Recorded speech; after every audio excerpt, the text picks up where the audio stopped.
Hey, Conor, how you doing? I'm good, y'all. How are you? Pretty good, pretty good.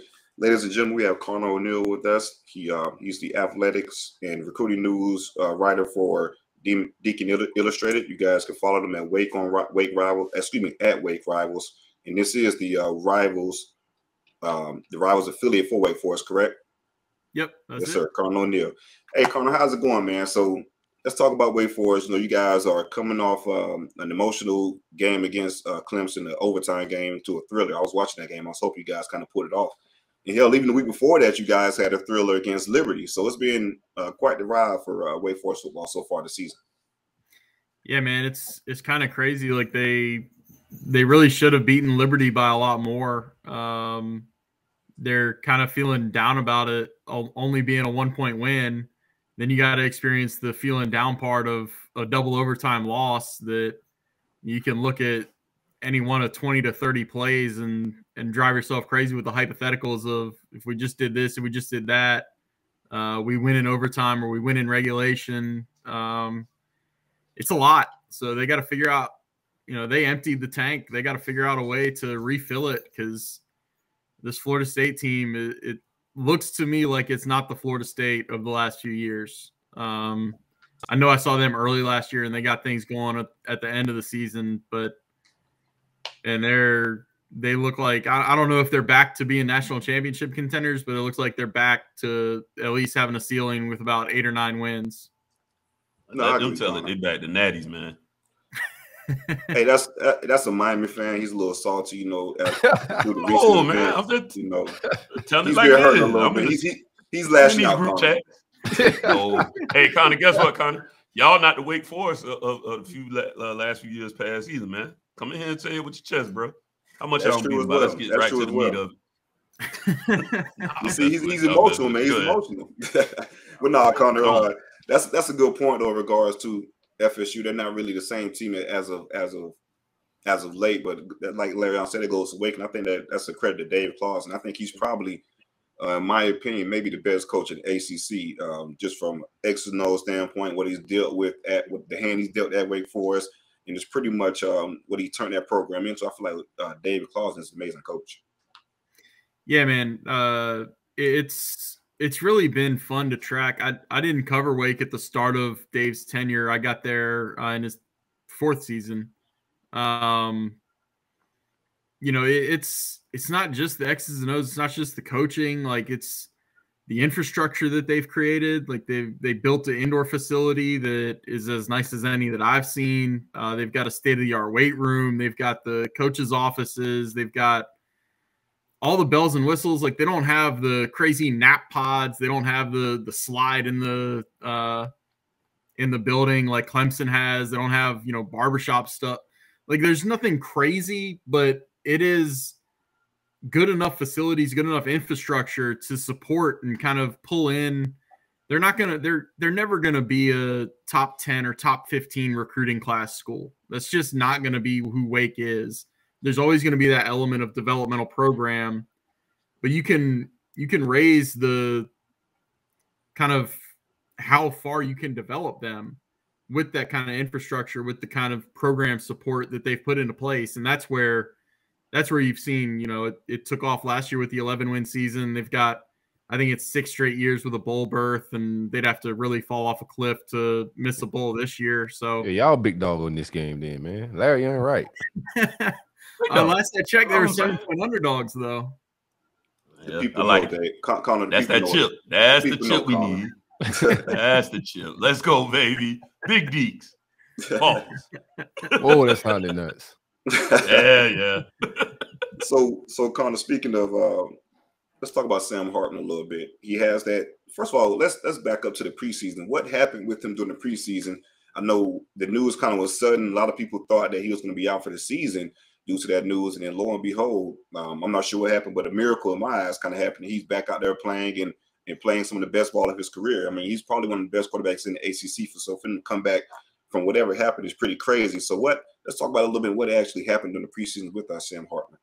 Yeah, so it was a blood clot that they had to get cleaned up, and it stemmed from an issue that he had in high school. It was the summer before his junior year of high school.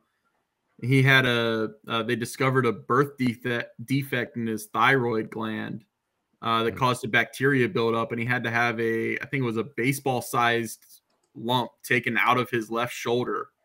And there's this crazy story about, he's sitting in the hospital, and his coach was actually Will Greer's father, Chad Greer. Woo! Okay. A little Florida connection for you. Yeah, big juice. So, his coach came in and was like, "Hey Sam, we want you to be well, we want you to be good, but we'll welcome you back in week 8." And Sam's like, "No, I'm playing in week 1. What are you talking about?" And Sam came back in week 1. He had lost a ton of weight. He went out and threw for I'm not going to get the number right, but he threw for like 300 or 400 yards in their season opener. And 3 or 4 weeks before, he was laid up in the hospital after surgery. So anyway, play that forward. And there was the complication with his blood clots in August stemmed from that high school incident. And when Wake announced that he was out indefinitely, there really was an indefinite period of time where they did not know they were going to have him this year. Like it was on the fence. It was on the ropes there. They got really, it's fortunate. The leading expert in the world, or one of them, is the CEO of Wake Forest Baptist Hospital. So she's right down the road. It's the hospital that has a tie-in with the university. So just send Sam down the road. He can get a couple surgeries, and he's back for week 2 against Vanderbilt. Yeah, he did not play very well in the second half against Liberty. Like that, part of the reason that game wound up being close was because he was not on point. He did not have his best game and his best stuff. But man, he was great for 4 quarters against Clemson. He made some throws that, right on. I was saying in the third quarter, when he gets in a rhythm, it's just let Sam cook time. It's just let him put the ball in his hands, let him make whatever decision he makes, whether it's handoff, pull it and run, or throw. Any decision he makes, any throw he makes is the right decision in that, when he's in that rhythm and groove. And yeah, I mean, that's how you wind up with 6 touchdowns against Clemson. Yeah, correct. And yeah, that's what I want to kind of segue to. He had a monster game against Clemson, 20-29, over 300 yards, 6 touchdowns. And also receiver Jamal Banks, he had a pretty good game. Now, granted, I think Clemson was down some defensive backs, but you guys pretty much exploited the weakness within that defense and started attacking. That's something that does scare me, is your pass offense. Your rush offense, I'm not really too concerned of. You guys haven't really had a really good rushing attack so far this year, but Sam Hartman seems like that team goes by the team itself pretty much goes by the beat of Sam Hartman as far as how good he's playing, getting the tempo, or not necessarily the tempo, just the rhythm, like you stated. Pretty much the team is predicated on Sam Hartman's production. Yeah, it's a little bit of an identity crisis for them, because their offense is so much about taking what the defense is giving you. So if your defense lines up in a 5-man or 6-man box, Wake is going to run the ball. They're going to take the ball out of Sam's hands. And I think Wake needs to figure yeah, Wake needs to figure out. Wake has a decision to make of, are we going to start forcing the ball to be in Sam's hands even when we get looks that we want to run the ball against? I'm just interested in this game. Like, Wake's defense needs to contain Jordan Travis. We can get to that in a minute if you want. But the part of this game that interests me most is what Florida State does defensively, whether they give Wake the one-on-one matchups on the outside. Because if that's the case, Wake is going to air the ball out. Hurricane or not, they're going to throw the ball if they get one-on-ones on the perimeter. So let's go. That's why if Florida State is dropping both safeties, if they're in cover 2, does Wake try to press the issue in the pass game, or do they just hand the ball off? Like, Wake's running game has sorry about it. That was probably real loud for y'all. I feel it. He's a watchdog. You probably know a hurricane on the way, man. A real one. Yeah. Not one that loses the Middle Tennessee State. Yeah, not one that loses Middle Tennessee State. No. Tropical storm, man. Yeah, you don't have to evaluate. Dog fight with Liberty. I don't have to take this from you. One by one stinking point. Now I was on your side. Let's keep it that way. But no, how Florida State defends Wake's offense is just, it's going to determine so much about this game to me. Yeah, I agree, and I feel like Adam Fuller should have that 5-6 man box and kind of dare you guys to run the ball with the two-safety look, and if you guys can, then we can make adjustments from there. But like you just said, Jordan Travis is playing out of his mind right now, probably the best ball of his career. And speaking of going to your defense, you guys did give up 51 points to Clemson, and Clemson has been pretty much struggling on offense with DJ at quarterback. So how do you think your defense fares against Florida State offense? So I feel like at this time, they're pretty much Jordan Travis has full reins of the offense, command of the offense, knows exactly what Mike Norvell wants, and the play calling is kind of showing that as of now. All due respect to Jordan Travis, I don't think there are many quarterbacks in the country that can make the throws that DJ was making last weekend. I mean, he's got one where he's fading to his left and he still throws the ball 53 yards in the air. Jump ball. Like it was either Ngata or Bo Collins. I mean, that DJ that played against Wake is the DJ that everybody thought they were going to see last year. And it was the guy that we saw in that brief glimpse in 2020 when he balled out at Notre Dame in the loss. Mm-hmm. I mean, Jordan Travis is a different animal, right? Like he's got the throw. He's not just a running back who can throw. He is a quarterback. Oh, repeat that again. I said wide receiver. Oh, he said receiver. Okay. We're going to revisit those takes pretty soon. Oh, my bad. No, he got to find a new position for Tyler Van Dyke. That's what you got to find a position for. That's fair. Okay, fine. But I ain't said that this year. You got to let that hurt go, man. I've given Jordan Travis nothing. I even say his name right now. And you just won't let that hurt go, man. Disrespect, no hurt. Just disrespect. But go ahead, Conor. My apologies. This is fun. Yeah, I'm loving the three-way rivalry here. Yeah, that's what we do, man. But it's just like Wake has to spy Jordan Travis. They've got to play more zone. They were in a lot of man against Clemson. It didn't go well. I mean, Wake was down their best corner, Kalen Carson, and he's going to be a game time decision. Like he pulled up lame on one of the Liberty touchdown runs with a hammy, and hammies, ankles, anything lower body, it's finicky and it's iffy. And they might work him out and see if he's ready to go. And they're going to travel him down there. But that's a big piece of the puzzle. Like Wake, there's a theme of the last 4 or 5 years where Wake can only take 1 or 2 secondary injuries and then they're super thin. They're playing guys that they don't even want to trust to be out there on islands. They want to help with as much help as they can give them. So if Kalen Carson can't play, I mean, that's the part of the game planning around Wake's defense that is going to determine a lot of the game. How's the team's demeanor right now? Because you do have a tough loss coming off, against a division rival in Clemson in double overtime. How's the team's demeanor? I'm pretty sure Clawson is trying to rally their troops, but just from your from your perspective, how's the team's demeanor right now? That's one of the things that I think the on the record and off the record responses are completely different. I think that on the record, that Wake has always been just like everybody else. That's a 1-week season. They're just trying to go 1-0. They have the 24-hour rule. 24 hours after the game result, you can feel good or feel bad, and then you got to move on. Sounds good on paper. Yeah, it all sounds good until you lose a double overtime game, right? Like the Middle Tennessee. Hey, I live by that. Y'all can't bestow misery upon me. Satan, get thee back. Anyway, go ahead, brother. How the team feeling? Demons. I mean, they wanted that game against Clemson so bad. There's just the tug of Wake won the Atlantic last year without even beating Clemson. Like I think beating Clemson this year would have. Nobody's calling winning the Atlantic a fluke last year for Wake, at least that I know of.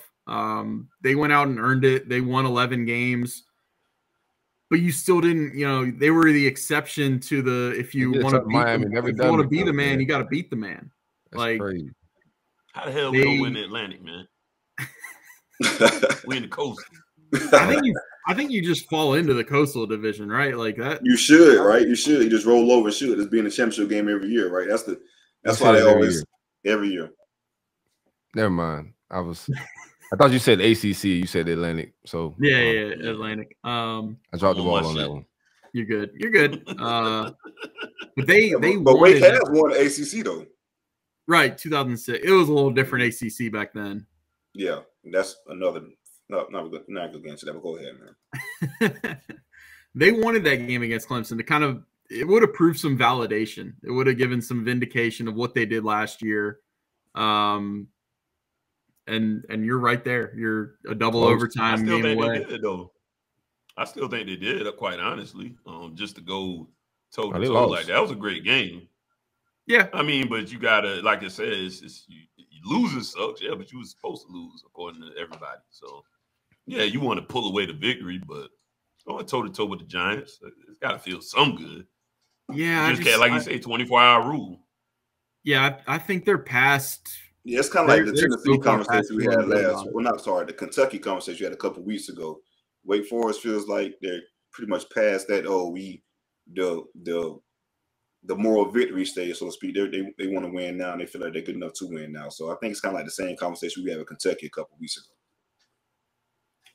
Yeah, and both teams have the quarterbacks that it's not just good enough to win 9 or 10. Like they want, Will Levis at Kentucky and Sam at Wake. Like they are ready to win every game. Sam could pitch it around, man. How you see this working out with you seen Florida State play this year, you seen Sam. How you think this plays out during the game? It's going to be high scoring. Like I think last year's Florida State game was a 35-14 win for Wake. I think every game since then Wake has played, the winning team has scored more than 37 points. Like Wake is just not involved in those. God damn, Mackenzie Milton. Mackenzie Milton was bad last year. He was bad. Stumped. That's all that was. Nah, Jordan Travis didn't play that game. And I remember that. I said, well, how y'all figure? So Wake, that's a lie. Shit, that's a lie. Last year? Oh, we can pull that tape. I probably won confidence, especially if Milton was starting, but that's neither here nor there. Go ahead, Conor. Wake doesn't play these 24-17 games. Like there are going to be points. There's going to be a lot of possessions. And both teams are going to probably move the ball pretty well. It's going to come down.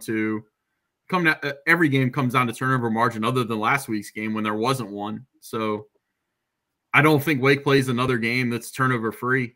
Their defense is too predicated on forcing stuff and kind of taking chances to create turnovers. And Sam, for as good as he looked last week, he will put the ball into some dangerous situations sometimes. So it'll come down to turnovers. It'll be high scoring. The one thing, like, is it going to be a sellout? If the weather's good and the Hurricanes kind of missing them, is it going to be a sellout? Because that's the thing too. That's and not interrupt or anything like that. That was my concern too. Playing this game, I know the weather's going to be fine, but I'm not sure about travel for the fans coming up from the Central Florida, South Florida area, because a lot of our base comes from that area when traveling for the games.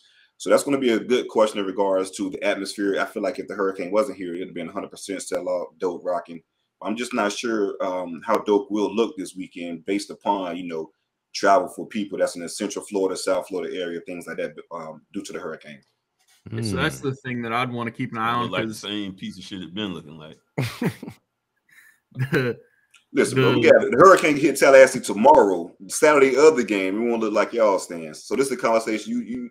This is two different neighborhoods that we're talking, baby. Two different neighborhoods. We in the gated community. You in the PJs. I'm emotional. I'm going through some things right now. I do apologize. Oh man. Well, look, you're still in the coastal, right? Miami didn't get relocated to they got pushed around by Middle Tennessee. This ain't no fluke. I rewatched the tape 17 myself. Cans of Hope sitting on the shelf that I can't return nowhere. You're not gonna sell me no more, man. I'm out of hope. I'm fully stocked up. I will not buy no more, man. I am not buying no more Hope, man. I'm not going to. That's why y'all can't break. The number with the crowd size already broken. is Wake is 3-12 in front of crowds over 45,000 people. Oh, well, I'm not. It's definitely gonna be over that. You can count on that, Conor. So we can chalk this up as an L. They have not handled the loud well. Like it's just not. That's a crazy stat. Though. That's a crazy stat. Damn, it's a lot of games at Clemson. It's a lot of games at FSU. That's a very good stat. But yeah, I think it'll be Sam Hartman don't care about none of that, man. Give me big Sam Hartman, man. They put a lot of points on Clemson. I think that the points will be replicated. It's just gonna come down to in my opinion, if it's a shootout, better quarterback wins. I feel like I don't think need the defense to lead. You got a better quarterback? Okay. I like Trav, baby. I like Trav. Let's go. I like Trav. This gonna be the game where he shuts everybody up. Look at McCole shaking his head, man. He's hoping and praying it happen. Look at him. How's your secondary, Conor? They got a big Johnny Wilson at receiver, and like he says, Trav's having a pretty good season. How did your secondary line up versus Florida State? They're banged up. Kalen Carson's the big one, but they lost their starting nickel to a ACL in the second game, Kobe Davis. They've got a safety, Brendan Harris, who's a Vanderbilt transfer, who may or may not play. He's got a thumb injury. I mean, look, DJU made some plays, but he made some plays in part because Wake's secondary is not that good, or they're not as good as they were in the first game or two. They're not that healthy. Yeah, thank you, Con. I needed that. Give me a score prediction. Oh, man. I'll take Florida State 42-38. I like it. Shootout. All right, fellas, what you guys got? Oh, man. I got Wake Forest. Wake Forest 48, Florida State 13. I like it. That's so disrespectful. Man just said they whole secondaries out. You just gave Florida State 13 points. Oh man. I gave them 13. You might not be trolling. They thought I was trolling last week with my score with Miami. Right? Yeah, that's why I'm doing it. Give me 44-41 Wake Forest. All right, I'm gonna go 38-28 FSU. I feel like they're going to try to dare Sam Hartman to throw it through the air and hope they run the ball. So hopefully we can rail for the challenge in regards to stopping the run. I do think Hartman is going to make his plays. He's that type of guy, but I don't think it'll be enough. I go 38-28 FSU. Hopefully it's a pretty good turnout. Y'all call Hartman the best quarterback in the ACC, and then y'all call Clawson the best coach. No, I call Trav the best quarterback. I think Clawson very well is probably the best coach in the ACC, especially the hand he's dealt that Wake. Wake is no disrespect to Wake. Yeah, he's a very good schemer. And also, I want to talk about real quick before we get you out, man. I love that slow mesh RPO patient. It's tough to play against that. You got to be real disciplined on defense, not in regards to stopping that. That's something y'all discipline. I don't know. We got to find out. We definitely about to find out. No, seriously, Wake Forest test your discipline when you're playing them defensively. Yeah, it just freezes the linebackers and safeties. It's fun to watch when you watch it every week. It is. Randy, it puts them in a blender. I agree. You got to play a winner this week, baby. Yeah, we're gonna see how it turns out. We appreciate you joining us, Conor. Let the people know where they can follow you at. Yeah, it's so the Wake Rivals account is where I've got a lot of stuff. I've got a personal account, Conor O'Neill _DI. I also cover Duke, and that one is at Duke Rivals. Duke.rivals.com, wakeforest.rivals.com. It's a busy time of year, boys. We're gonna bring you back later in the season, man. It's gonna be I gotta play. I gotta play Duke. Y'all about to run down on them people, Conor. Yeah, y'all thought they go whoop. Y'all go whoop. Y'all this and y'all that. Yes. Ride the way. Yeah, so we definitely gonna bring you on, Conor, to talk about that win for the Duke Blue Devils later in the season. I appreciate it. I'll come back anytime. Yes, sir. Appreciate you coming on, man. I hope you enjoyed yourself, man. Thanks, boys. Oh man. Back to what we was talking about. We ain't letting you off the hook, fam. You think you just getting off the hook? I'm not on no hook.